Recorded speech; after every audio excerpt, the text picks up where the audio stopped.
A paz do Senhor, amados irmãos e irmãs, que alegria estar aqui novamente juntos no canal Congregador. Hoje nós vamos mergulhar num capítulo da palavra que é bem curtinho, sabe? Mas que nos joga de frente com uma das perguntas mais importantes da nossa caminhada com Deus. Uma pergunta que o amigo de Jó fez para ele, mas que na verdade ecoa na alma de cada um de nós até hoje. E a pergunta é essa aí: como pode o homem ser justo diante de Deus? Pense bem nela. Essa é a questão que Bildade lança no ar, e ela atravessa os séculos até chegar a nós.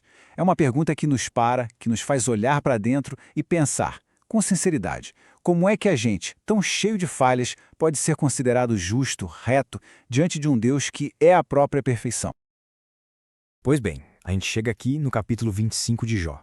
É a terceira e última vez que Bildade fala. E o discurso dele é o menor de todos. Mas olha, o peso que ele carrega é gigantesco. É verdade que talvez a forma como ele aplicou isso a Jó estivesse equivocada, mas a teologia por trás, a verdade sobre Deus que ele apresenta, essa é profundíssima.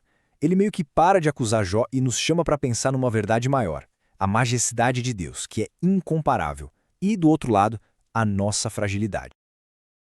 E é aqui, meus irmãos, que o tom da conversa muda completamente.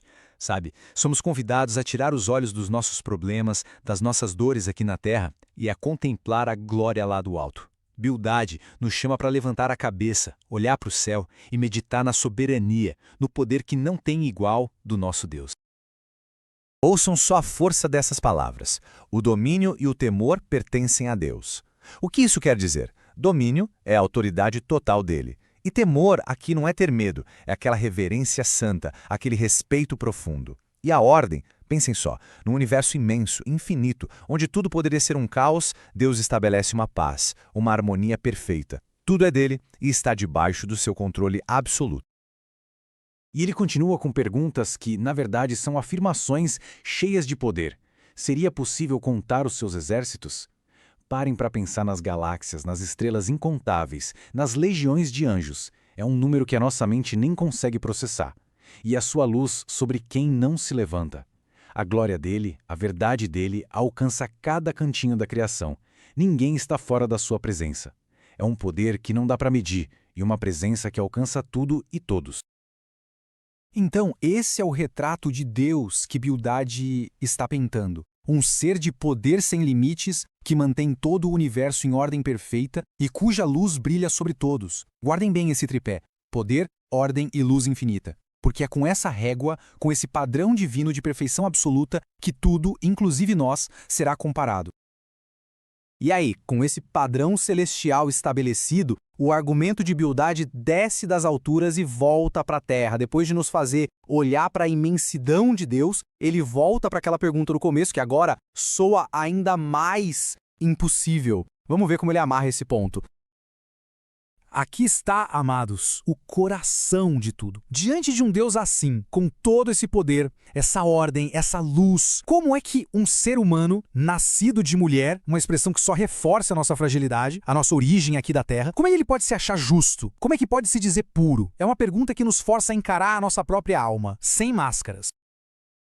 E para nos dar uma dimensão real da distância entre Deus e o homem, Bildade usa uma comparação que é poética e, para ser sincero, esmagadora. Ele nos coloca dentro da criação não para nos exaltar, mas para nos ensinar uma lição profunda de humildade, mostrando qual é o nosso verdadeiro lugar nessa ordem cósmica.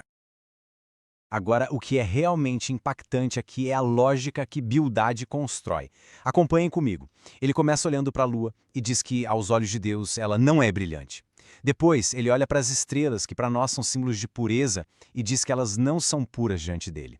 Pense um pouco. Se nem os corpos celestes mais gloriosos chegam no padrão de Deus, que chance a gente teria? A conclusão é um choque. O homem é comparado a uma larva, um verme. É muito importante a gente entender isso aqui. Isso não é um xingamento, não é para ofender. Na linguagem da Bíblia, teologicamente, larva e verme são termos usados para descrever a nossa condição frágil, mortal, a nossa natureza terrena e caída. É uma linguagem forte, sim, mas é para nos lembrar da nossa pequenez e de como dependemos totalmente de Deus, em contraste com a sua majestade eterna. E a fala de Bildade termina aí, com essa imagem que parece até desoladora, né? E a gente podia se perguntar, então é isso? Não tem esperança? Mas glória a Deus, a mensagem do Evangelho não para por aí. Essa verdade tão dura sobre a nossa condição não é um beco sem saída, não é para gerar desespero. Muito pelo contrário. Ela é o ponto de partida, é o chão da humildade, onde a fé de verdade pode finalmente começar a nascer.